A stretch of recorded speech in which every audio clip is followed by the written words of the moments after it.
कहानी को मुकम्मल जरूर सुनिएगा। एक सहेली अपनी दूसरी सहेली से मैसेज पे बात कर रही थी।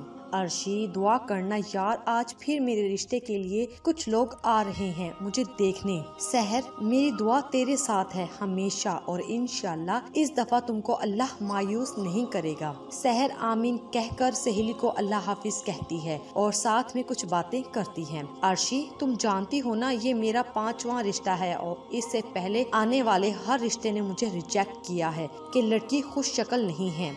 सहर रोते लहजे में अर्शी से कह रही थी, अल्लाह ना करे इस दफा भी ऐसा हो तो मैं खुद को खत्म कर लूंगी। मुझसे नहीं देखा जाता मेरे बाप का उतरा चेहरा और उनके आंसू, उनकी परेशानी। अर्शी, मैं नहीं जानती कि ऐसा कौन सा गुनाह है कि जिसकी वजह से मेरे रिश्ते में रुकावट है, पर मैं ये सोचने पे मजबूर हो गई हूँ मेरी उम्र का एक अहम हिस्सा इसी चीज में गुजर गया है कि जो आता है इसको शहजादी और मलका चाहिए। मुझे नहीं पता कि इस सब में मेरा क्या कसूर है।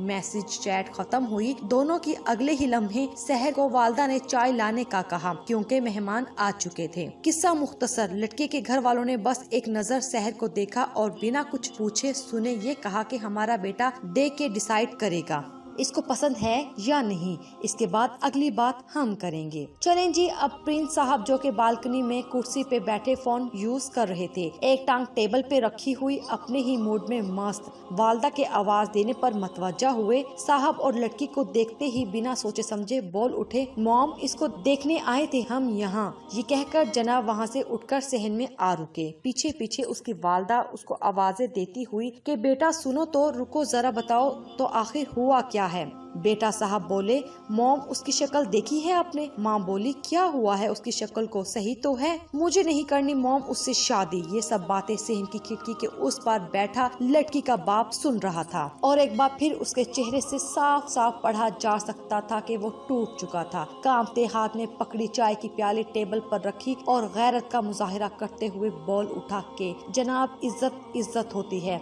आपके बेटे को अगर मेरी बेटी पसंद नहीं तो कोई बात नहीं, पर यूं चीख चीख के बताने का क्या जवाब बनता है। आपसे गुजारिश है कि आप सब यहाँ से जाइए और जाकर उनके लिए किसी ऐसी लड़की का इंतखाब कीजिए जो हर तरह से परफेक्ट हो। शुक्रिया। वो सब तो चले गए, लेकिन वो बेटी जो बिल्कुल हिम्मत हार चुकी थी, खुद को कमरे में बंद करके जोर जोर से रोने लग गई और अपने खुदा से गिले शिकवे करने लग गई कि मुझे इस दुनिया में मेरे माँ बाप के लिए इम्तिहान क्यों बनाकर भेजा, मुझे मौत क्यों नहीं देता, मैं बाप का बोझ क्यों बन गई हूँ, मेरा क्या कसूर है, मेरी शक्ल में क्या कमी है जो हर शख्स को नजर आती है पर मेरे बाप को मुझ में नहीं दिखती। मेरे बाप का हौसला क्यों आजमा रहे हो खुदाया। इस मुआशरे का कड़वा सच है, इन सब के दरमियान दो चीजें हैं। एक ये कि सहर बेकसूर है और खुदा न खास्ता वो अगर गलत कदम या गलत फैसला कर लेती है यानी खुदकुशी का, तो इस सब का जिम्मेदार कौन? दूसरा, उसके बाप का लोगों की बातें सुन सुन कर टूट कर बिखर जाना, हार जाना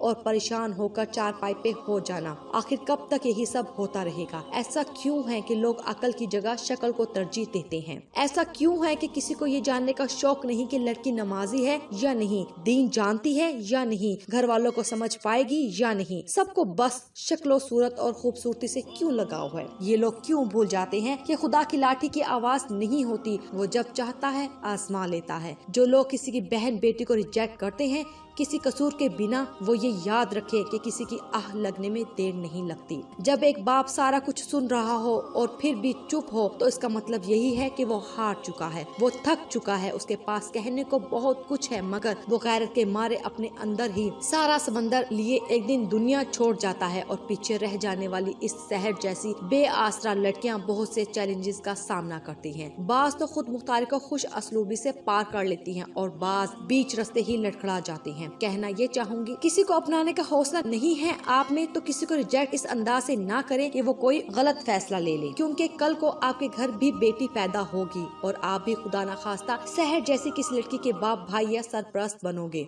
तो सोचिए जरूर, कोई भी बात करने से पहले ये जो बेटियों वाले होते हैं ये बहुत बड़े दिल वाले होते हैं, इनकी बर्दाश्त को मत आजमाया करें। किसी सहर की सहर को तारीख मत होने दे, उजाला सबका हक है और ये हक किसी से मत छीनिए।